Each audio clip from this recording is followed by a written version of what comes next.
Get 15% off a set of Brake Best Select, Select Pro, or Import Direct brake pads and 2 rotors now at O'Reilly Auto Parts. O'Reilly Auto Parts. The mighty and resilient Merrimack River, carving through the communities of our great region. My name is Linda Lorden, proud president of Merrimack County Savings Bank. And like the river that serves as our namesake, we're a constant yet ever-changing presence. Because to us, it's bigger than banking. It's about powering communities and putting people first. It's about knowing where you came from and where you're going. That's Merrimack style. Visit us at themerrimack.com. Do you think that sloths talk to each other really slowly? In today's episode, Susie Walker of the Sloth Sanctuary of Costa Rica, she joins me. Now, I don't know about you, but I find sloths just really adorable. Also, don't you think they kind of look like aliens? As most of you know, I'm from Austin, Texas, and we've got this motto here: keep Austin weird. And I was thinking as I was doing the episode, they'd be the perfect mascot for this town. Now, have you seen the videos of them moving? Where they're moving really, really slow? Kind of freaky, right? Well, here's some pretty cool facts. They take longer than any mammal to digest their food, and their food's basically just leaves and twigs. Now, when I say longer, I'm talking 2 to 4 weeks, not 2 to 4 hours, 2 to 4 weeks. How about this one? There's 2 types of sloths. There's the 2-fingered and the 3-fingered. And the 3-fingered sloths are really great swimmers. Now, I've seen the videos of them moving on the ground, but I was thinking when they were telling me, I've never seen them swim, and how would they swim really slow? Well, first off, they really don't swim that slow. Look up a video, it's really cool. They're really good swimmers, but still, when you see them swimming, it's like seeing one of those aliens you might see swimming in a movie. Now, the Sloth Sanctuary of Costa Rica is the only sanctuary in the world dedicated to sloths. Their history and where they got to today is really, really captivating. Susie walks us down this cool path talking about all these really weird, adorable creatures. Now, as the deforestation continues with the construction growth, the sanctuary is getting more and more sloths, and many of them are babies. Here's another tidbit. Babies stay with their mothers for about a year or so. Now, if something happens and a baby's brought into the sanctuary, they're so used to having someone to cling to, they often give these adorable sloth babies their own stuffed animal to color with. And when you see those pictures, I promise you, you're going to have a huge smile. It is so, so cute. Susie is so informative, but even more important, she's this really great storyteller. And when you hear the story she has to tell us, these adorable alien-like creatures may be your new favorite animal. For real, for real, for real, for real, for real, for real, for real, for real, for real, for real, for real, for real, for real. Got a bunch of furry friends and I love them all the same. I'm an animal lover, veterinarian is the name. Let's share some pet stories from heartwarming to strange, losses and gains, from wacky to insane. For real. You're now tuned in to For Real with your host, Mark Kyle.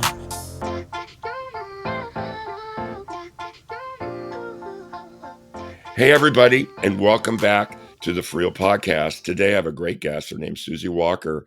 She's with the Sloth Sanctuary of Costa Rica. And for you guys that listen all the time, I've got COVID. So like I was telling Susie before she got on, I said, I sound like a frog, but I'm going to try and be a prince today. And I'm talking really slow, so it's perfect for our subject today about sloths. Susie, welcome to the show. I'm so glad you took the time. And I want to dig into a bunch of different things. I got a bunch of questions for you. Sounds good. Thank you, Mark. I'm very, very happy to be here. I'm probably more happy, and I know the people listening are going to be really happy when we get done.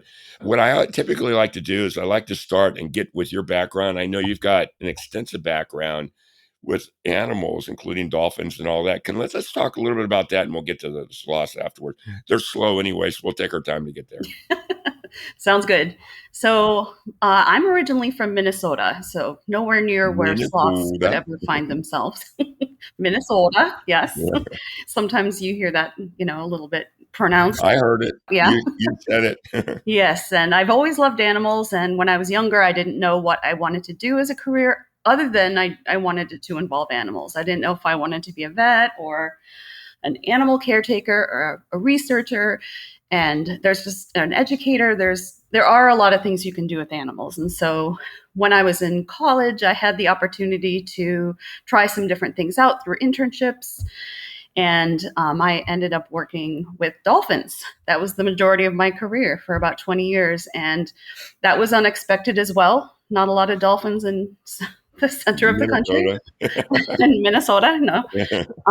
And it just so happened that my internships kind of brought me there. Just I knew someone who I went to college with who had worked with dolphins, and they're cool. I've always loved them, but sloths, I've just sort of always liked them as well. I would always characterize my days as being either a two-toed day or a three-toed day, depending on how. I just kind of always related to the sloth.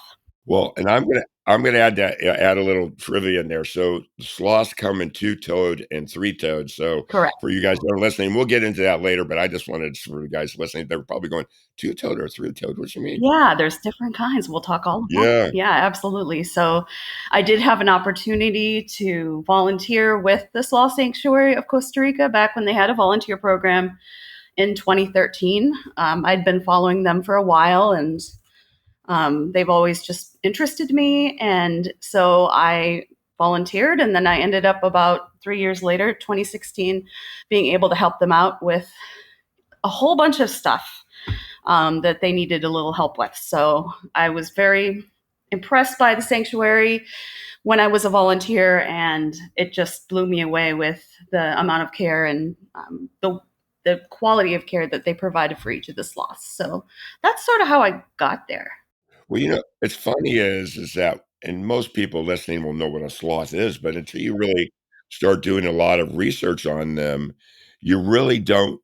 I mean, they look like aliens. The more you read about them, there's Absolutely. crazy stuff about them. So let's go back to you volunteering. You're there in 2016. You start working. So what did you do initially? Were you involved in raising capital and working with animals? What were you doing? I did a lot of institutional record keeping. So a lot of our files are on paper, which is wonderful. But moving towards the future, we want to put everything digital. So Sure. I was able to take all the records. We have, I think, around 1,000 animals that solely sloths. Wow. That we've rescued since we opened or were founded in 1992 when the first sloth came. So there's about 1,000 records that needed to be entered into a database with information about where the sloth was found, why the sloth came to us, just as much information as we could about the situation, and get that into the computer. And that is something that I did a lot of. I've done a lot of education as well, so teaching people about the sloths, sometimes working with educational programming in Costa Rica, and sometimes doing presentations either in schools or through Zoom that way as well, and organizing and assisting with sloth care when, just it's kind of a lot of different things, I guess. And then when I'm not down there, I do a lot of brochures and create different things for them. Yeah.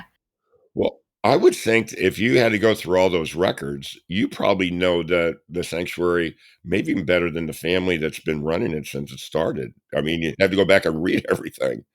I do. I have learned a lot, but I will say back in 1999 when so-and-so came in, that they'll remember, especially our founder. She's going to remember the whole story. It's incredible. It really is. They have so many amazing stories. Yeah. Well, let's talk about the story in the sanctuary. Before it became a sloth sanctuary, I know they were doing some nature stuff. Can you just go over that story and then the family that, it was a husband and wife and the whole story, whatever you want to do?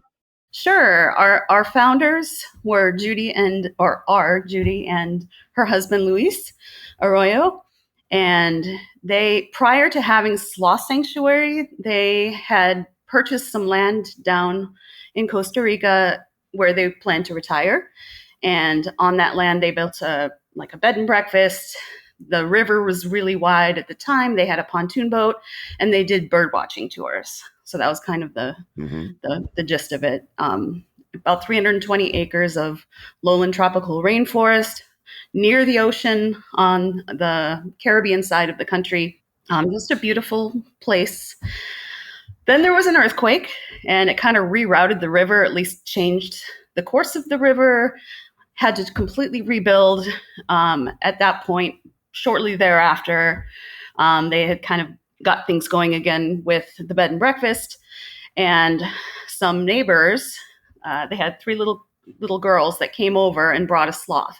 This was in 1992, a little tiny baby sloth.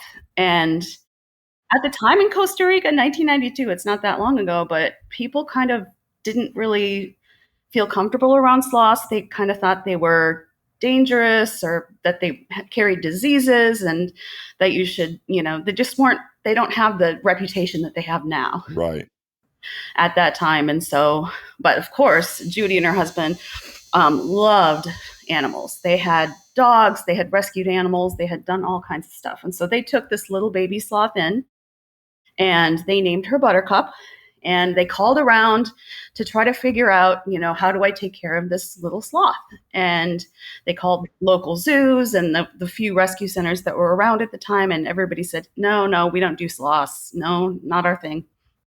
And then, so she said, well, okay, we have sloths on our property. We observe them. So basically, they learned how to care for this little sloth through observations of sloths on their property.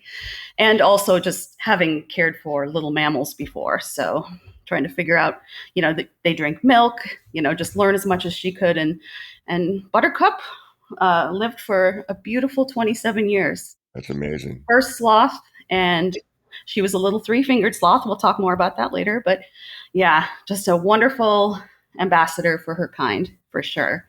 And ever since then, people heard about their success with the sloths, and they just started coming. And, at that time, there was a lot of growth in Costa Rica, a lot of people moving to Costa Rica, a lot of people traveling to Costa Rica to appreciate the beauty. And because of that, more and more people coming, and more building and taking down the trees and things like that.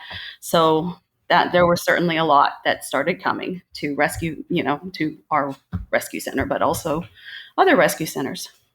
Well, what I think is incredible, because of deforestation, you're getting more animals, forcing the animals out. But what I think is incredible based on what I've read is that the sloth was never really people didn't really study it. And even to this day, they don't know a ton about them. I mean, I know they know a lot more than they did, but we'll get into that part too. But it's actually pretty surprising. Yeah, and there are a lot of amazing sloth scientists now, and we are learning a lot. But you're right, they are difficult to study. Well, first of all, because they live in the jungle, they blend in, they fly under the radar, they don't move very fast. And it's very difficult to study them because you really have to go deep into the forest, and that can be dangerous, and it can be time consuming, and it's really hot, and there's a lot of dangerous critters out there that you have to watch out for. So it's difficult to study them. But on top of that, they were sort of not really on people's favorite list of things to study either. They kind of have this bedraggled appearance, especially when they're wet. And so, yeah, it's really only been in the last couple decades that we've been learning as much as we can. I think I have to share this quote. Can I share a quote? Of course you can. The first person, this gentleman, George Buffon from France, he was a naturalist. He was the first person to scientifically describe sloths. And this was back in 1749. And this is what it is. Slowness, habitual pain, and stupidity are the results of this strange and bungled conformation. These sloths are the lowest form of existence. One more defect would have made their lives impossible. So they just were seen like, what are they? You're right. You said alien earlier. Right. And, what are these useless creatures? And, they named them the sloth. And sloth is such a has a negative connotation, like Yeah, derogatory term. slow, lazy, and pretty much in any language, it's the same thing. Perezoso is what it is in, Yeah, perezoso, sure. yeah, so it's lazy, and Yeah. but to be honest with you, I hope that at the end of this webinar, or not webinar, sorry, podcast, that everyone will think, wow, being slow is a superpower. Sloths are awesome. Well, when we start getting into all the science into them and all the things how they've involved in that, I can't imagine not anybody that's not listening that would actually want to find out more information about them. I just can't. It's wild. I know, fascinating critters. And the thing is that I don't think they're ugly. I just think they're just strange looking. But Yeah. I'm still shocked that there's not that much science behind it, even though there's people doing it now. But still, why there isn't that much? I guess because there's sloths, which is weird. Yeah, and like I said, it's kind of hard to study them because you have to really be out there in the jungle. There are sloths at zoos and rescue centers and places where you can see them, but it's really hard to get an idea of their natural behavior when they're in a very different kind of environment. So to really truly understand the sloths, you really have to get out there in the field, and there's some incredible people doing that work. Dr. Rebecca Cliff, she, with her sloth conservation organization, they do a lot of amazing work. There are a lot of papers being published these days. We work with a bunch of different universities from in Costa Rica and also outside of Costa Rica to learn more about them. So science is there. It's just slowly, is the theme, getting going. That's how you sound. When my first time I sent you an email when you signed it slowly, you hooked me with that saying right there. Yes, it was perfect. That's right. It's really good. So, anyways, one of the things I don't know that we mentioned, this is the only sloth sanctuary in the world there in Costa Rica, correct? Yes, and yes, let me explain a little bit. Not counting a zoo. Yeah. So Sloth Sanctuary of Costa Rica is the only rescue center in Costa Rica that specializes exclusively in sloths. Okay. So we only take care of the two species of sloths that need help in Costa Rica. There are a lot of other rescue centers that take in sloths, but they also take in a lot of other animals as well. So in that sense, yes, we were the first for sure. And as far as I know, we're still the only sanctuary who cares exclusively for sloths. But unfortunately, with all of the things that are happening in Costa Rica, there is a need for a lot of rescue centers. So, yeah. So let's talk about size. I know, and we'll get into color now, because when they're babies, how big are they when they're babies? They're like pretty small, like maybe 300 to 500 grams. What's that in pounds? It really depends on, much less than a pound. Okay. It really depends on the kind of sloth, because like we were saying, there's two different types of sloths. One type tends to be bigger, one type tends to be a little bit smaller. So, but generally they are pretty small. So give me a visual. Is it like a size of a mouse or something, or bigger? Oh, bigger than that. I would say maybe like a kitten. Okay. That makes sense. Yeah. Approximately. Yeah. I got it. Yep. And so there's the two different kinds. So that would be the smaller one, and the bigger one would be like a puppy, maybe? No, they're both still about that size. Yeah. It's not much of a difference, but the bigger one is going to be a little bit different, like a older kitten, maybe. Yeah. And then one of the things, and I want to get into that part of it later, but when they're babies, they stay with their mom for like a year and a half or 2 years or something like that, right? They stay with her for about a year. Okay. So both kinds of sloths. And when they're born, they're pretty much ready to go. They have their teeth. Their teeth constantly grow throughout their lives. But they're born with them. They are born with the innate desire to hold on to the mom. They cling to her chest. She'll provide milk. And then after about a week is when the little babies start eating leaves. They'll continue to nurse, but they start eating leaves from their mother's mouth. So that way they can kind of start to learn what's edible.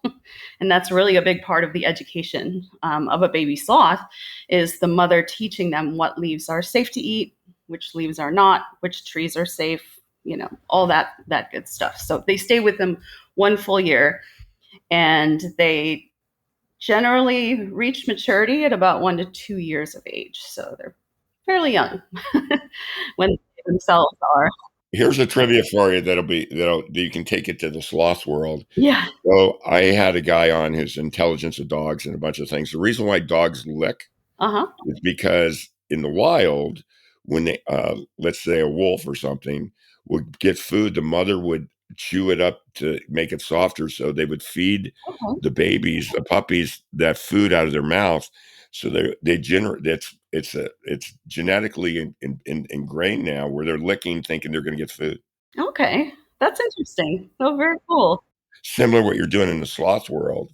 Yeah, in a sense, it's more out of Yeah. the front of their mouth, but yeah, they have to learn. So you talked about eating leaves. Let's talk about the diet, because I think the diet's bizarre too. What I read, Yeah. Yes. they don't eat anything that sounds good to me.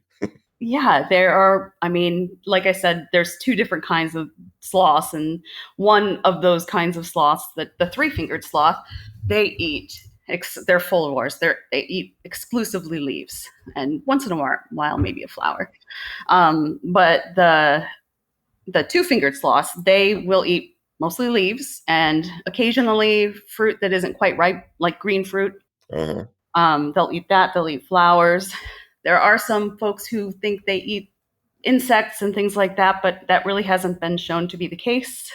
Or eggs out of nests, things like that. It's really, really hard to document something like that. And their digestion isn't really, I guess, designed for necessarily eating meat or anything like that, or protein, things like that. So they really just eat a lot of leaves, and they are amazing. It takes them a really long time to digest their food. Yeah, let's bring that up since we're there. Let's go there, because I'm still blown away by that. Yes. So it takes around 28 days for a leaf to go into the mouth and then out the back door, out the other side. So it takes about a month for them to digest. They have a multi-chambered stomach, and they have this perfect gut biome that allows them to take all the nutrients they could possibly get from their leaves before they eliminate. So, yeah. Well, I'd read that they have the slowest digestive system than any other mammal in the world. Yes. Which is crazy. And what is amazing about that, when they go to the bathroom, like once a week. They climb out of the tree, go to the bathroom, and go back up in the tree. Yeah, every 5 to 7 days. And the thing is sloths being slow, they can't really move that quickly to get away from a predator. So if they're up in the tree and they go to the bathroom up there, they're going to make a lot of smell with their urine and feces, and that can draw predators to them. So we believe the reason why they kind of crawl slowly to the base of the tree is for a couple of reasons. One, to not be broadcasting that, hi, I'm here, up here, going to the bathroom, like other species do, like the howler monkeys. They will just do all that, but they can move quick. So sloths go down to the base of the tree. They do their little preparations, and they urinate and defecate just that often, not very often. And because of that, because they're not going to the bathroom that frequently, they lose a lot of their body weight when they do this, like about a third of their body weight. Yeah. I saw that their muscle mass is like a quarter of most animals too. They don't have a lot of muscle because they don't do anything. But their muscles are really specialized. And we have a couple of researchers that we work with who really look at the muscles and how they function. And their grip strength is about 3 times that of a human. Wow. So that's pretty awesome, right?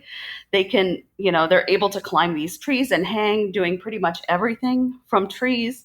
Whereas, we climb trees and our arms get tired and we're like, that's enough of that. Or being upside down, just their physiology is amazing.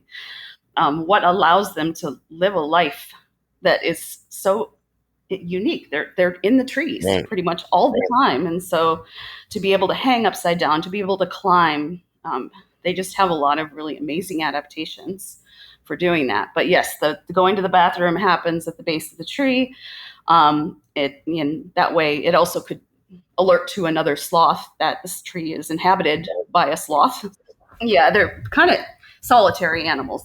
As adults, they don't want to be near, unless there's mating, of course, but so they want to have their own territory or their own space. And You know what? That's funny because orangutans are the same. They're tree dwelling as well, Hmm. and they're solitary unless they're mating. Yeah, yeah, they kind of want their space.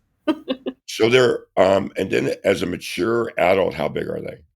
So the three-fingered ones I said are the smaller ones. And is it okay that I kind of take a moment to describe a little bit of the difference between those two? Wait a minute. Don't ask me. Okay, you're the one that's the expert. I'm the one that talks like a frog. Go ahead. You're good. You're good, Mark. So a three-fingered sloth is a slightly smaller sloth compared to the two-fingered sloth. And the reason why I don't say two-toed or three-toed is because both three-fingered sloths and two-fingered sloths have 3 toes. They all have 3 toes. Oh, so it's the front and back. Okay. Yes. But it really, the way to differentiate between the two, they look very, very different. But the way to differentiate is on the front feet. So 2 fingers and 3 fingers. And when I say finger, it looks like a big long nail, right? Like a Wolverine kind of situation. Yeah, like a really big long nail. But actually, there's finger bone inside of that nail. And the way that their hands are and their feet are constructed, it really allows them to climb with ease, hang with ease. It's pretty incredible. But I guess there's a couple differences between the two. Okay. A three-fingered sloth is smaller. You were asking about size. Right. Probably more around the 15-pound max size for an adult of these guys. And they're pretty much the most recognized sloths, I would say, by people because they have that sort of raccoon face, look to their eye. They have that mask across their eyes. Mm-hmm. They have extremely long arms compared to their legs. They have short legs, and their arms are over twice as long as their legs.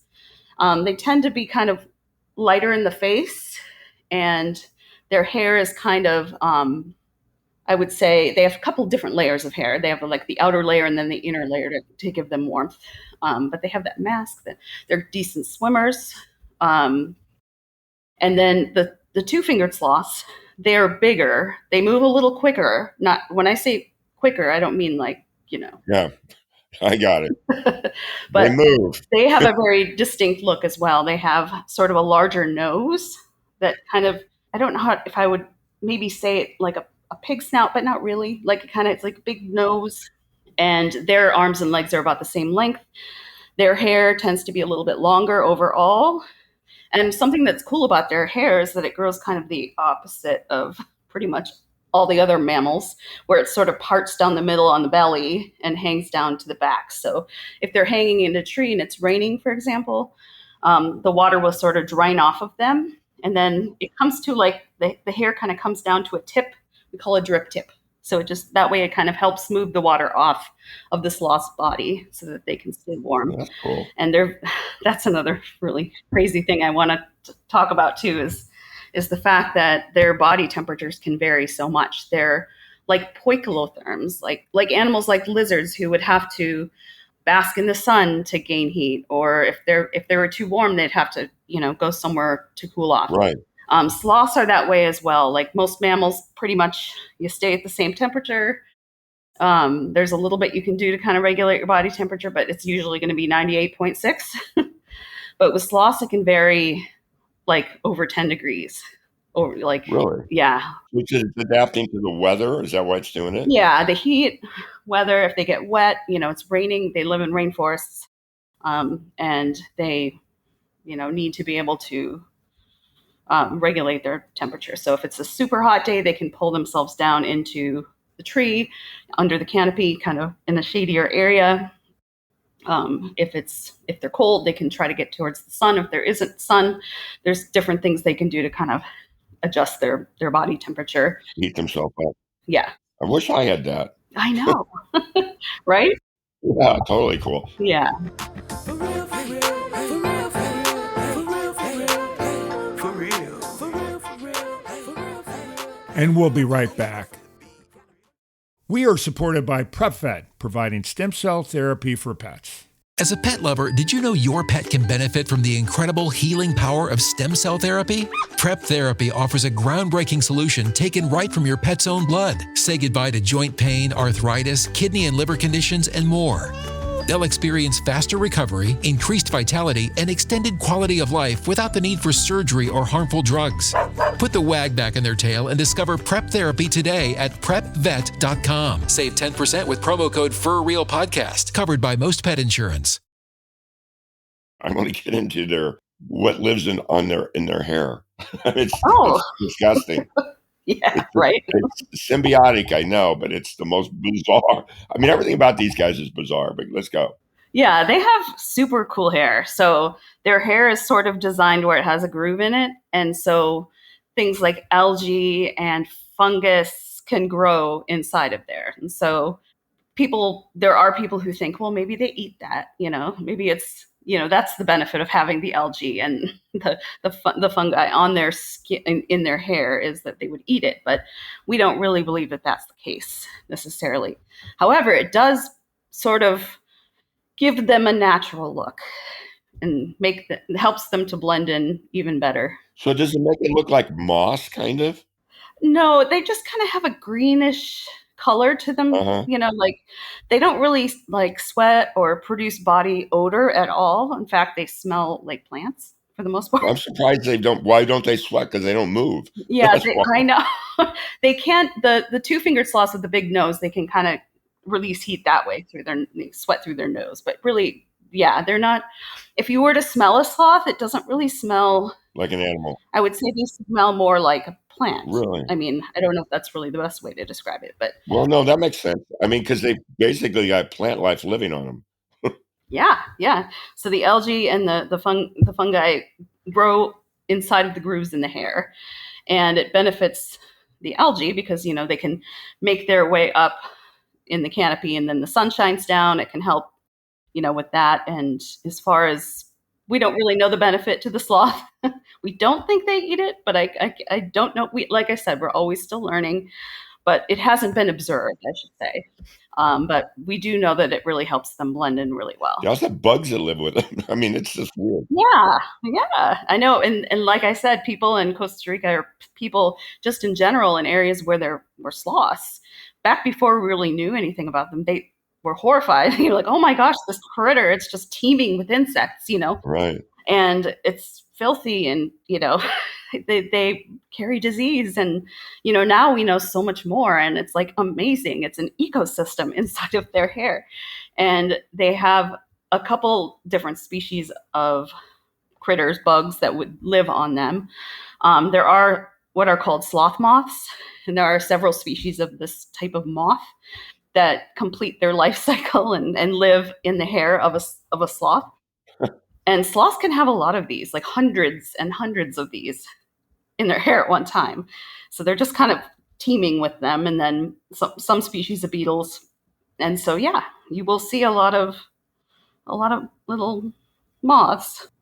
Yeah, so you're not going to see them as a house pet for anybody, I guess not. No. Sloths definitely should not be pets, for sure. So are they, like, could you pick one up without them, like, attacking you or anything? Are they friendly? What I will say is pretty much, if they're afraid, they're going to try to defend themselves. So one thing when we're trying to rescue them as little ones, it's a little easier. But right. For an older animal, if they're scared, the two-fingered sloths, they kind of puff up. Their hair can stand up really, like, to make themselves look bigger. Like a dog. Yeah, and a three-fingered sloth will hold their arms up real high, kind of to look more intimidating because they have the long arms in that way. And they don't move quickly, but they will defend themselves. And so we have to be very careful when we rescue them. So oftentimes, since they kind of cling to things, branches and all of that, we'll bring something along that we can kind of hold out to them, like a branch or some kind of a device for them to hold on to, so that we can transport them that way. Because picking them up, they would be very scared, and they could hurt. Especially the two-fingered sloths. Yeah, that's what I'm going to ask you about their teeth. It's funny though. I've seen, I'm sure you have, is the TikTok videos of people picking them off the road and putting them in a tree. Mm-hmm. So I always wondered I was thinking, well, maybe they're just really friendly and you just put them over there and they're gone. I've seen the videos too, where they sort of go up behind the sloth and lift the sloth off the road. Because that is a common thing here. They're getting from one area of the forest to another, and it's been, fragmented because of the deforestation. But yeah, so yeah, that is a possibility. It's something that you should always be very careful of and mindful of the direction that they were heading. Of course. I don't think we would recommend for people to necessarily do that. I know sometimes people will stop traffic and allow the sloth to eventually make its way across the road. There are some researchers who are putting up rope bridges to allow sloths to cross the road without having to do so on the ground. They move really oddly on the ground, and it's not natural for them as it's just kind of they're used to being up in the trees. So having a rope bridge can help get them from one side to the other. But yes, that is something people have done. Yes. So if they put that rope bridge across the thing, those sloths actually are smart enough to figure out, okay, here's another way to go across. Yeah. Oh, absolutely. Yeah. So let's talk about how intelligent are they? Are they intelligent? Well, that's a hard word to. Are they like me, a regular sloth? Or are they smart sloth?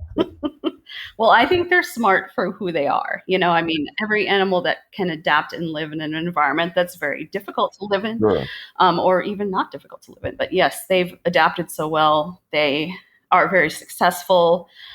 We are making things harder for them.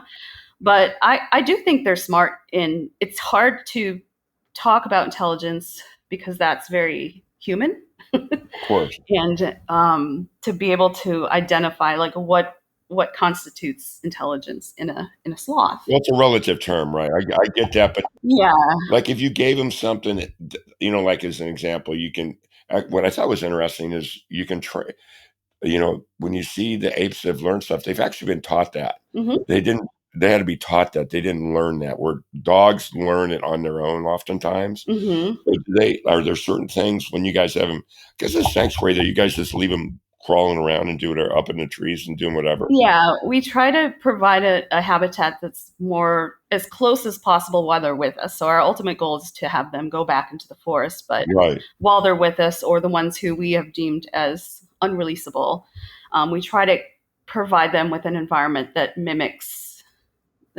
allows them to display behaviors that they would do themselves naturally.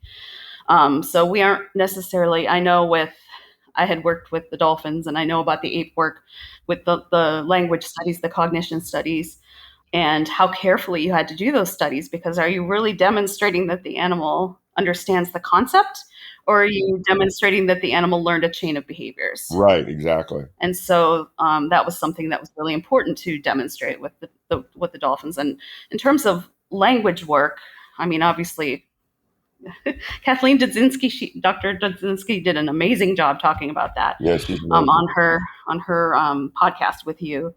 But it's not really something that sloths, they're not social. So language or that kind of communication would be odd to study them in a similar way than you might study us or sure.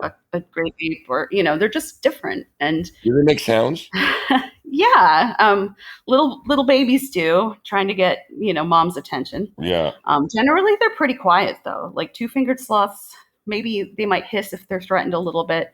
They don't make a lot of sound. A three-fingered sloth, a female, when she's in heat, will produce a high-pitched scream to get the attention of males. And that happens like once a month for a few days. They'll produce a really high-pitched, you can hear it for quite a distance. And the males will come in her direction. So here's another question too. So when they're heat and they actually are going to have, is it just one per pregnancy? Mm-hmm. Both kinds of sloths, they generally only have one. There have been instances of twins, but because really only one baby is, so it can really be on mom at any given point in time. Usually one is abandoned or she's unable to care for both. Generally, but yeah, it's rare, very rare, but generally one offspring about every 2 years or so, they'll have a baby. So if somebody brings in like a baby sloth because the mother got killed by a car, yeah. Mm-hmm. What do you do when you get them? Do you have like a vet center there, or if the baby's okay, do you put it with another mother? Will the mother take them? I mean, how does that work?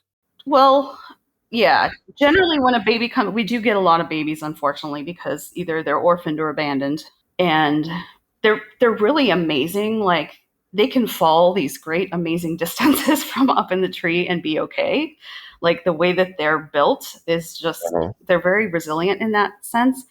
But, the more times they fall, or if there's a baby who might have a defect and can't hold on right or whatever, there's only so many times mom can go down and get that baby. Sure. Well, plus it takes them a day to get down. Yeah. Or, just orphaned, the baby's really tucked closely to the chest of the mom. And maybe if there's electrocution happens, the current will pass through mom, but not baby. Or if hit by a car, the baby's really tucked in there. So unfortunately, mom might not make it, but the baby will. And so we do get a lot of babies. And when they come in, we try to, we create goat milk for we give them goat milk, which it's not sloth milk, but it's more digestible by sloths than like a cow milk would be. And it it's just something that we've learned over the years is good for them to drink, and then start offering them leaves as well. And then we have to feed them pretty frequently when they're really little. So day and night. And then as they age, they're babies. Yeah, exactly. So, we have to we have a NICU, like a neonatal intensive care unit, we call it. And that's where we have the babies when they first come in, and where we have any other adults who might need a little extra TLC or need to be observed a little bit more closely. They'll be in there as well. But yeah, they're up there. They have incubators. We give each one like a stuffed animal that they can hold on to, because you're kidding. That's cute. yeah. There's each one has a stuffed animal. Yeah. And they have their own Beanie Babies. Yes. But they are just naturally inclined to cling and hold on. And that brings them, we believe, some kind of a comfort, like being with mom, Sure. And so they'll cling to that. Occasionally we'll put babies together because, little baby sloths will cling to each other as well. And that's, in the rescue world, that's something that we found can be comforting for them. So wait a minute. Hold on for a second. Now. So you've got two babies that are kind of clinging to each other. Now they're growing up together. They end up hanging out together. They end up being solitary once they get healthy and are ready to be out in the wild and in the sanctuary, in the habit. I think it will depend. It really depends. Sometimes they will, if, having them together is something that wouldn't happen naturally in the wild. Right. But it might provide like some kind of like the body heat or a common animal, like a similar animal. We found that as they grow older, sometimes they will prefer to stay together and other times they don't. That's interesting. You're almost introducing social, being social. That's interesting. Yeah.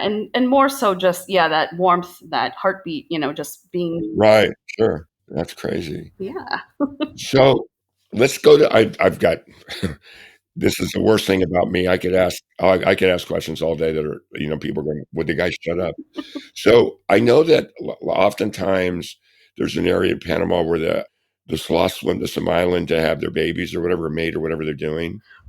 So I want to ask about that. But the question that I thought about earlier when you were talking about them swimming, do they swim as slow as they walk, or do they actually swim fast? No, they can move faster in the water. I think what you're referring to, there's an island off the coast of Panama that's not really all that far from us. Actually, we're fairly near the border of Panama. Right. And a little bit further down, there's an island there that there is a population of three-fingered sloths that lives exclusively on that island. And we are still doing the genetics, but we believe that's a separate species. Oh, wow. So there's between 4 and 5 species of three-fingered sloths. The one that's in Costa Rica is the brown-throated three-fingered sloth, and the one that would be on that island not too far away. But we think because they're isolated, they're smaller. They basically are very similar looking, but maybe half the size or so, or maybe a little bit closer to the same size, but a little bit smaller. They're called the pygmy sloths, and they live on that island. And in order for them to be able to reproduce, they will do more swimming to get from where the female is. No sloths really swim for fun, like just for the pure enjoyment of it, like for fun, but out of necessity. Yeah, and to get from one area to another or to find a mate or, then yeah, but the three-fingered sloths are incredible swimmers. They kind of do a doggy paddle with their big long front arms, Uh-huh. and they use the back feet as sort of like a rudders steering. Yeah. Well, here's the weird thing about that. Now, I'm just thinking sloths are really smart. So here's what they're doing. They can move fast if they want to, because if they swim fast, that means they can move fast on the land. So they're saying, I'm on the land. I don't need to move fast. If I don't move fast in the water, I'm sinking. So I'm going to move fast, but I'm not going to move fast on the land. Yeah. Well, I think they're more of a freeze animal. They're less likely to dart away from something than they are to freeze to become undetectable, Uh-huh. or harder to find for a predator. If when they're like when the males are battling over a female, for example, then you'll see a little more like arm swinging and open mouths and posturing and things like that. That's a little more fast moving. But generally, they really don't move that fast. Well, one of the things I read, and we talked about this when we had that phone conversation, is that they're evolving to do less. So as they evolve, they're doing less and less. And every time I hear that, I think, well, that sounds like my son. He's figured out how to do, when he was little, There's where the intelligence comes in, right? I'm figuring this out. I don't need to do that. Nah, I don't need to brush my teeth. I don't need to do this. It's not that they're necessarily evolving to do less and less. It's just that they've found that, and people are always saying, "Oh, They sloths." found that less is more. Yeah, they don't sleep as much as you'd think. Maybe 10 hours a day, and they kind of like do it here and there. They don't necessarily do it all at night or all at one time. They just kind of take naps and then are capitalize on the time when they are able to feed and all that. But yeah, they're not doing less per se. They're just doing it more slowly. And that over the millions of years that they've existed, they have fine-tuned it to a point where they are successful in their environment. Yeah. And they're perfectly, adapted for, where they live and for the way that the feeding, for example, they eat very low. You would think not a lot of nutrients there, but they're able to succeed and, you know, Leaves and branches doesn't sound very appealing to me.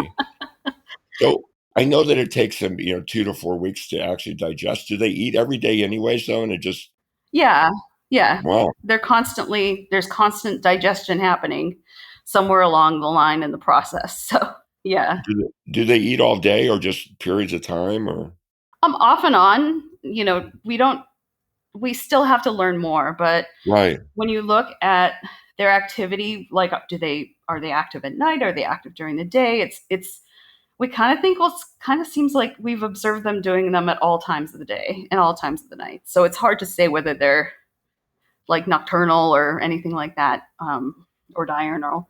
They kind of sort of off and on throughout the 24-hour period. But yeah, they're not always eating, but they eat every day. They eat throughout the day. So I know that most sanctuaries, their goal is, if possible, is to reintroduce the animals back in the wild. Yes, absolutely. I know that that's your guys' goal too. Mm-hmm. Now, one of the problems you guys have had, and this again comes from science, not knowing, is taking these babies to teach them how to survive on their own. Yes. So what are you guys doing now to eventually get to that point, if in fact it's even possible? Right.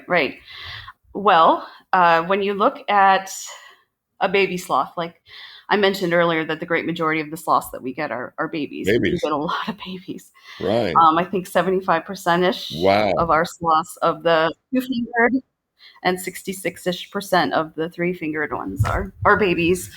And so since they spend so much time with their mothers, that's a full year of education that they receive from her, Right. that we then have to find a way to supplement that education. Obviously, we can nutritionally give them something that hopefully just keeps them strong and healthy.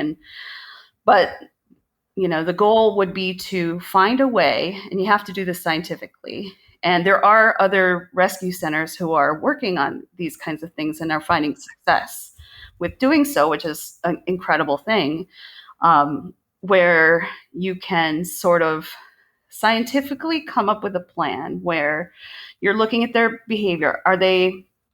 How is their welfare? Are they doing well? Okay.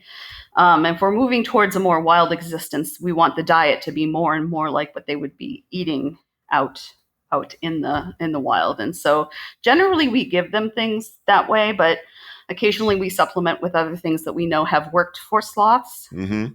But we aren't necessarily going to just say their instincts can take over, especially a little baby, because there's so much that is learned, and they're really hard to monitor because they are in the forest. You have to go out every day to observe them or have some kind of a tracking device on them to be able to make sure that they're doing okay, that they're eating okay. And so there's the best way, and we're sort of learning over time to find the best ways to do this, is to do it very carefully and also always be prepared that they're not always going to be ready at the same time. Sure. And so if maybe somebody may never be ready, but if they're being taught or being put in a program of to prepare them for release, to be able to have sort of indicators of success for each of them, looking at them as individuals. And while this one might need to stay at this step in the game a little bit longer than that one, because of, for whatever reason, just them being individually different. So yeah, there's. Well, the other problem is too, because they're solitary. Now, do the female sloths have a maternal instinct to maybe take on an orphan or not? Or that's just what it is? Yeah, I don't think that there's a lot known about that. Yeah. I've heard stories of mothers adopting babies, but I don't think it's necessarily something that we know a lot about at this point. And this goes right back to what we were talking about at the beginning. It blows my mind with where we are in our modern world, how little is known about the sloth. And, I mean, we know about a bunch of other weird animals. I don't understand why we don't know a lot about them. It's interesting. Yeah. And I think that sloths, because they are in an environment that is really not hospitable for study. Right. You really have to get out there and work really hard. And that's part of the thing of releasing them as well. It's like, we want to do it. We want to do it right. And how do we know we're going to do it right? We have to do it incrementally. We have to have a program. And this is what a lot of rescue centers are doing these days, coming up with scientific-based programs for release, but then also having a means of tracking them. Right. Because how do you know they're successful? Unfortunately, we can't put them back. Ideally, you'd put them back where they came from, Right. And that happens, when we get adults in, they're injured, we can put them back and observe them and, then make sure they're doing okay. But a lot of the times you don't want to put them back where they came from because it could be dangerous for them. And so finding another location, yeah, you have to really be thoughtful about where they go too, because if they came from, somebody drove this sloth from a really far distance away, and you're introducing this sloth to a whole different population of sloths, the country is very mountainous, and there's a lot of, we have to do the genetic work to see if it's like different subspecies of these sloths or not, but you're not necessarily putting them in with the proper genetic grouping for that sloth. So you have to think about, basically where they were found. Yeah. How old were they when they came in, and what do you need to see before you would believe that they could be released, and then have some kind of way of documenting that. Well, it's a major challenge. So have you had some favorite sloths over the years that you became closer with? I do have a favorite. Okay. Her name is Lena, and she is a two-fingered sloth, and she was a little bit further south from where our sanctuary is where she was found, and she had been hit by a car and then had been set on fire by. Oh my God! Unfortunately, yeah. But so she had some burns, and she's just an amazing sloth. She overcame the obstacles that were in front of her. I'm laughing at. She's an amazing sloth. She is. She's my sloth hero. Yeah. No, she definitely overcame the odds to recover from her injuries, and she's a beautiful, amazing example of her kind. Like, just to be able to go through all of what she went through and still be able to Sloth around. Yeah, she's incredible. Lena. Do they recognize you? I don't think so. Okay. Like, in terms of vision, sloths, maybe about smell, maybe? If it's bright out, they really can't see very well. If it's really dimly lit, they can kind of see. They usually go by their senses of smell and memory and all that to be able to kind of function. So I don't necessarily know that they certainly wouldn't remember me. The people who, like Judy and the folks who care for them in the NICU, when they're handling them every day, they probably recognize the style in which that person provides the care and might be more relaxed, or, as opposed to a newbie, somebody who's just starting to learn, how to do that kind of stuff. So it takes some training for someone who is learning to care for little sloths. So what have we missed to talk about before we move on? Is there anything else that we should talk about that you can think of? I did mention the 2-fingered versus 3-fingered. Right. We're actually starting to kind of call them by their genus names more. So then say 2-fingered or 3-fingered. And so there are the 2-fingered we call Coloepus, and the 3-fingered are Bradipus. And so when we're talking about them, how many Bradipus are in, how many Coloepus? There are 2 species of 2-fingered or Coloepus sloths in the world, Central and South America. And there were 4 or 5 species of the 3-fingered or Bradipus sloths in Central and South America. So in Costa Rica, there's only 1 species of each. So the Coloepus is the Hoffman's 2-fingered sloth, and the Bradipus is the brown-throated 3-fingered sloth. I know something we didn't talk about. By the way, I remember the Bradipus because I kept thinking about Tom Brady. Because it's spelled Brady. Right, yeah, Bradipus. Tom Bradipus. He wasn't a very good runner, so he was kind of slow. Anyway. True, that isn't his strength. He had other strengths, but he wasn't fast. He wasn't a Fran Tarkington, which would have been the quarterback for Minnesota when you were there, probably. Anyway. Yes. I'm digressing. So the other thing that we didn't talk about real quickly, and the reason why I have to, because I'm here in Texas, that their closest mammals out there are, and you can tell everybody. Mm-hmm. So their closest relatives are anteaters and armadillos. Armadillos, Texas fans, I tell you. Yeah, armadillos. Yeah. So they're considered xenarthrans. That's their scientific classification. Xenarthrans include the sloths, the anteaters, and the armadillos. So that's pretty cool. Those are their closest relatives. And just like a sloth, those animals are also very odd and unusual, but have adapted well. I literally have armadillos in my yard. That's awesome. Yeah, they come out at nighttime, and in the morning sometimes you'll see them a little scurrying around. They eat up your yard, but yeah, they're all over the place there. Oh, cool. Yeah, it's really cool. So before we get to my favorite part of the time is, can you tell people how to find you guys, what they can do to help the sloths, and let's do all the social media, website, all that, whatever you want to get out there, let's let you put all that out there. Sure. Yes. So our website is www.slothsanctuary, all one word, .com. And if you have individual questions, you can email me at Susie Walker, all one word, SUSIEWALKER @slothsanctuary.com. We are located on the Caribbean side of Costa Rica, near the bottom of the country, so close to Panama. And we're in a little town called Penshurt, and we are really close to the coast. So the facility is located on a river. So it's on the main road when you're driving south. That when you fly into Costa Rica, a lot of the times you would fly into San Jose, which is in the center of the country. That's the capital. And you would have to either fly to Limon, which is on the coast, our coast, right, or drive to get to where we're at, where it's a little bit off the beaten path. But we offer tours where you're able to learn about the sloths and their rescues, hear all the rescue stories of the sloths. And one of our tours includes an opportunity to go and see the NICU and see the little ones. That's cool. Yeah. And there's a couple different ways if you're interested in supporting the Sloth Sanctuary that you can do that. One way is through our website. We have a PayPal account, and you can make a donation that way.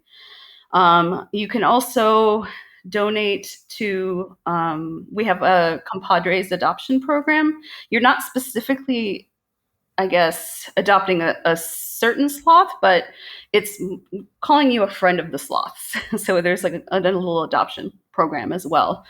But the money that you donate would help fund the diet for the animals, the staff that cares for them, the medicine, the veterinary work, all of that, because we have staff veterinarian and we have a team that cares for animals on site, and just making sure their habitat maintenance and all of that, and release efforts and research and all that. That's what the money goes towards. And it really makes a big difference because unfortunately, we're not seeing a slowdown on the interest of building in Costa Rica. And they're really threatened by human encroachment, habitat encroachment, fragmentation of their habitat. Like if you're pulling down parts of the forest and they need to get from one side to the other, they're going to be put in danger. So either by a road or a yard where there's a dog, or electric lines and things like that. So we're still seeing a lot of them. So, and obviously in a perfect world, we wouldn't have to have a rescue center, but right now we're not living in a perfect world. So yeah, in a perfect world, you guys wouldn't exist. Exactly.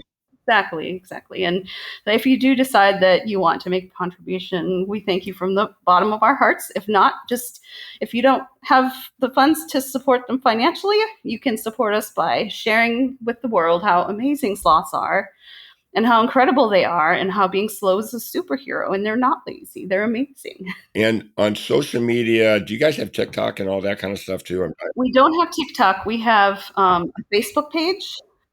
And we have an Instagram account. So if you look up Sloth Sanctuary of Costa Rica on Facebook or on Instagram, you'll find our account. And also, you have the links on your website too to get there too. Yep, we do. Yeah. So if you go to our website, you can get to those through that. Yes. Okay. Well, now's the time that everybody starts cringing because we've got to do the joke. And luckily, you get to tell the joke today. I do. I'm excited. And all that. And so I'm dying to see what your joke is. So what's your joke? Okay. So I love dad jokes. So I know you said you do too, Mark, but I'm into it as well. So here's mine. What did the sloth say after a bunch of snails mugged him? What did the sloth say after a bunch of snails mugged him? Mugged him. What did they say? It all happened so fast. That's great. You know, the one I had for you was, why doesn't a sloth kiss on the first date? They like to take things slow, maybe? Yeah, exactly. Susie, thanks so much for being on the show. I really, really appreciate it. Of course. I find these guys so fascinating because they're so weird and so cool. They are. They are incredible. And you know what? They're not causing anybody any problems. No. You know, they're just doing their thing, which it makes it even more interesting. Yes, exactly. We've learned a lot of those myths, those things that we thought in the past.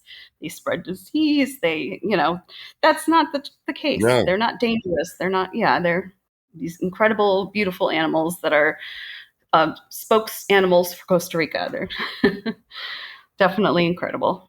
It's really, really cool. Now, for everybody out there that's listening, if you've got a better joke, now hers was good, but I know mine was bad. So if you got a joke, you know, I've had kids on before. If you want your kids to tell a joke, you've got a friend who wants to tell a joke, or you also have an idea that you think would be a great topic for the show, please email me at mkyle@forrealpodcast.com and I'll get back to you. Absolutely. And I promise next time you may actually recognize what voice I have. I won't be a frog anymore. But most importantly, Susie, thanks so much for taking the time. I really do appreciate it. Oh, Mark, it was my pleasure. Your podcast is incredible, and I've really enjoyed listening to the different stories that people have shared with you through your podcast, and it's awesome. Well, I really appreciate it. It's always about the guests, and of course, you're one of the good ones too. And then for everybody else that's out listening, as always, thank you so much for listening. Pass the word out, get people to follow. We're on YouTube now as well and all the other ones. But if you can do that and then let people know, we really appreciate it. And from the bottom of my heart, thank you so much. For real. That concludes this episode of For Real with your host, Mark Kyle. For previous and future episodes of For Real, listen via all major podcast streaming sites.